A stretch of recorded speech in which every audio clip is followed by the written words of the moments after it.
Hello guys, welcome to Pakistani real reaction. तो कैसे हैं आप सब? उम्मीद है आप सब बढ़िया होंगे। मेरा नाम है मुदस्सिर। मैं हूं बशीर। सो गाइस, भारत ने चीन और मालदीव की घेराबंदी शुरू कर दी है और चीन से 80 किलोमीटर की दूरी पर चीन और मालदीव 44,000 करोड़ का प्रोजेक्ट शुरू कर दिया। 44,000 मतलब 44,000 करोड़, आपको पता है गाइस कितने बिलियन डॉलर बनते हैं। उसका प्रोजेक्ट भी शुरू हो गया और चीन और मालदीव मतलब ये कह सकते हो 6 बिलियन मालदीव डॉलर में एंटी इंडिया सरकार आई है, तो उसको भी मैसेज भारत ने सीधा दे दिया है कि तुम्हें तुम्हारी औकात बताना हम जानते हैं। और चीन के लिए भी मैसेज है। तो क्या हुआ है सारा कुछ देखेंगे। घेराबंदी भारत ने स्टार्ट कर दी है। काउंट करते हैं 3, 2, 1 एंड स्टार्ट। दोस्तों, भारत अब आखिरकार अपने पास मौजूद उस हथियार का इस्तेमाल करना शुरू कर चुका है जो पिछले कई दशकों से बिल्कुल बेकार पड़ा था।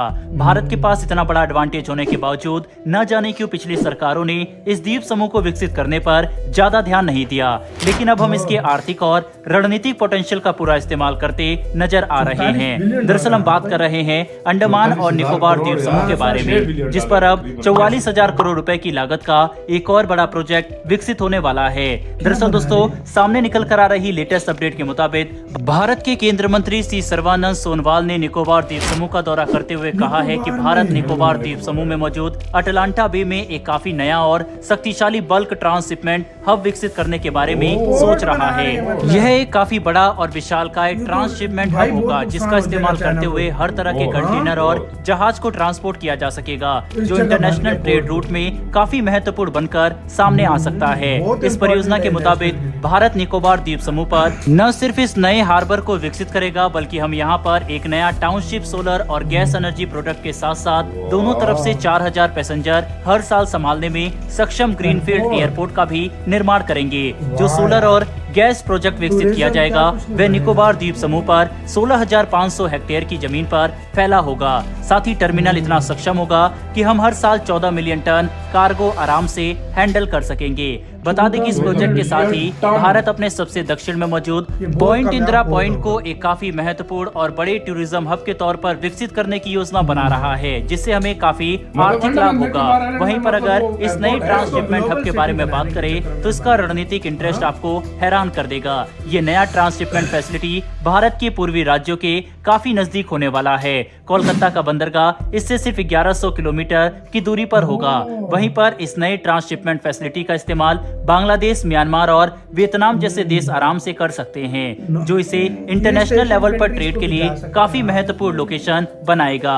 हम अटलांटा बे को इस तरह से विकसित करेंगे कि यहाँ पर काफी बड़े जहाज को भी आराम से लाया जा सकेगा, जिसकी वजह से ग्लोबल लेवल पर इस्तेमाल होने वाले विशालकाय टैंकर और कार्गो वेसल आसानी से हमारी फैसिलिटी का इस्तेमाल कर सकेंगे, जो कि अंडमान और निकोबार द्वीप समूह को ग्लोबल ट्रेड के लिए भी महत्वपूर्ण बना देगा। लेकिन भारत जिस ट्रांसशिपमेंट हब को विकसित करने के लिए तेजी से रिसर्च एक्टिविटी को बढ़ावा दे रहा है, उसके पीछे का रणनीतिक कारण आपको अब समझ में आएगा। बात यह है कि हमारा नया ट्रांसशिपमेंट हब चीन के पास किराए पर मौजूद कोको आइलैंड से मात्र 80 किलोमीटर की दूरी पर है।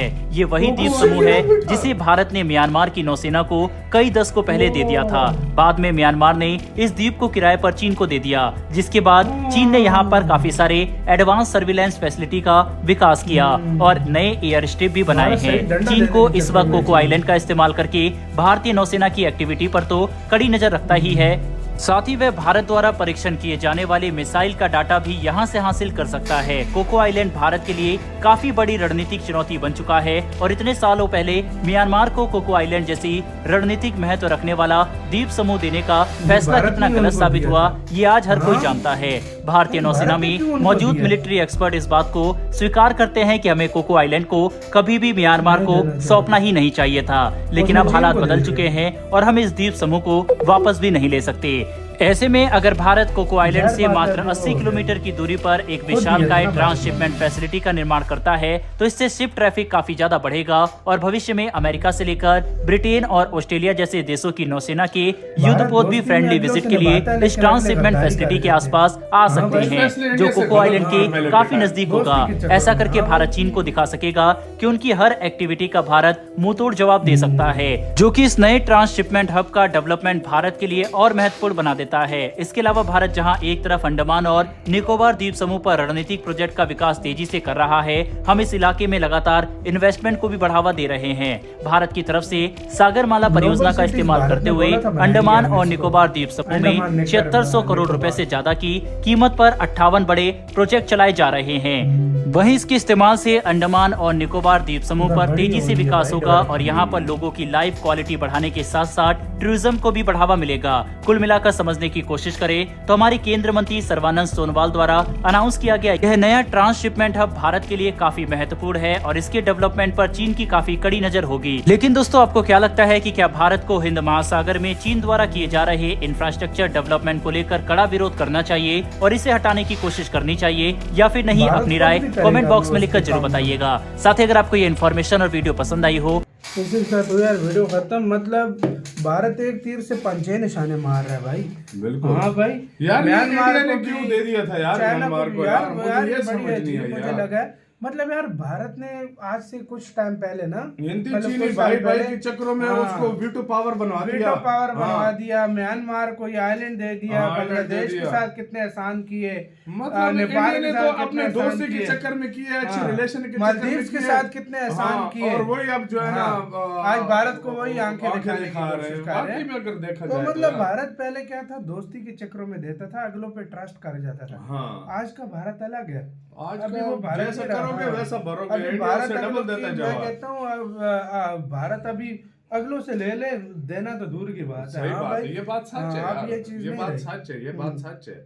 और दूसरी मेन बात ये है कि यार और इंडिया- उस टाइम ना कोई सोशल मीडिया होता नहीं था। हाँ। गवर्नमेंट कुछ भी कर जाती थी ना भाई, किसी को इतना पता नहीं होता लोगों को था। भी नहीं पता लगता था और कोई विरोध भी इतना नहीं करता था। और अभी- आज तो इंडिया की आवाम जरा सी खबर रखती है और उसी फौरन बात- बैंड बजाती है उसी गवर्नमेंट बात- की कि ये चीज तुमने गलत और की है। दूसरी बात ये यार, ये गवर्नमेंट भी ऐसी है कि वो ये कुछ government- कहने का मौका ही नहीं ये देती गवर्नमेंट यार। भी वाकई ऐसी है कि जो अपनी वो जो देश है उस पे आंच नहीं आने और देती। दूसरी मेन बात ये यार, मैंने एक बात नोट की है। भाई जो 45,000 करोड़ का ये पोर्ट बनेगा।